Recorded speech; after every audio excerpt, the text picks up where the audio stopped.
The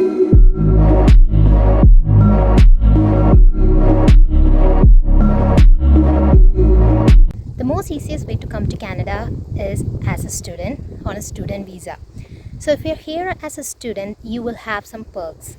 A full-time student here in Canada, then you will get all the benefits of the healthcare system here, and also you don't have to pay taxes. And if you're filing taxes like each year when you're here as a student, then you will get some incentives as well, like climate incentives, depends upon which province you're staying, and also GST, HST, because you don't have much income.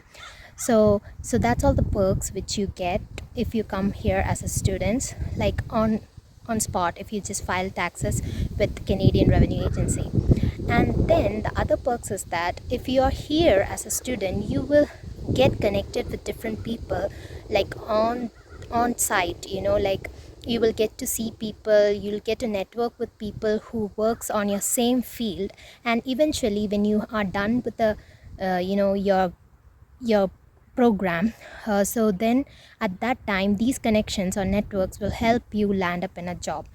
But if you are in other countries, network through platforms like LinkedIn, like that. But still, in-person networking is different from if you just use platforms like LinkedIn, social media, etc. So it's kind of different. I'm talking this from my experience, just because when I was a student, I had like networks and connections which helped me land up in my current job as an andrologist in a fertility clinic now. So I've been working in Peak, which is also like a job which I got from my networking.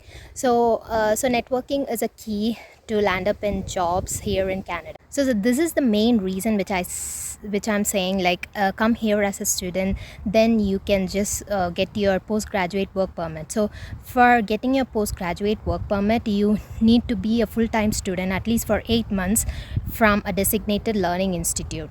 So then you will get like a 1 year or 2 year stay back, and then you can work here and then eventually get your PR. So I think that is actually like a organic form of getting settled in Canada. That's my personal opinion. But if you're coming here on an express entry as well, that also works really well, express entry PR. So in that case, I would recommend, like, for people who are working, who's working in the HR or like IT sector, or like some managerial positions, accounting area, this will really help, because like if they have like the experience, and if they come to Canada, they can directly apply for jobs.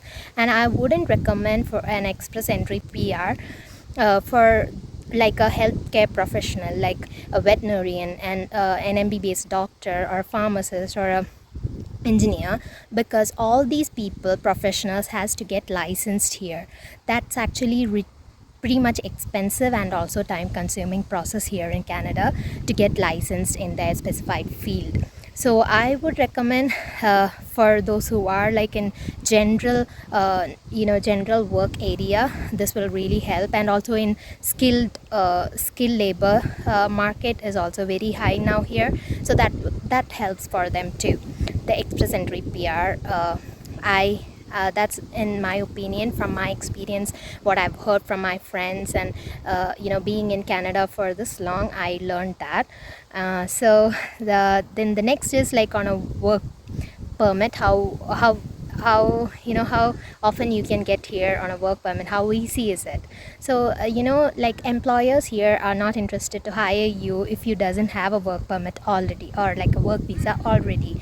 So if you want to get a work visa, you need to have like a job offer letter from someone here in Canada in order to apply for a work visa. So it's kind of like really odd to get that. Unlike like if you are like a professional, you're getting licensed, taking some test. For example, for veterinarian, they have to clear like BCSC, NAVLE. Those are the written tests which we can take from India or like outside Canada as well. And if you clear that, there are chances that employers might hire you even if you are outside Canada, because the job market here as a vet is really high, because like they are in need here. So but for that you need some networking. You have to go through LinkedIn or social media platform or some source to get in touch with the employer, and they also need to hire you. They have to give you the offer letter in order for you to apply for the work visa. But the you can try that too, but it's kind of like very unlikely. The chances are very less, but still you can try that way, because the job market is really high for the healthcare professionals here. I think I have explained most of the things. So if I have missed anything, please do let me know in the comment box. So I'm happy to answer your questions.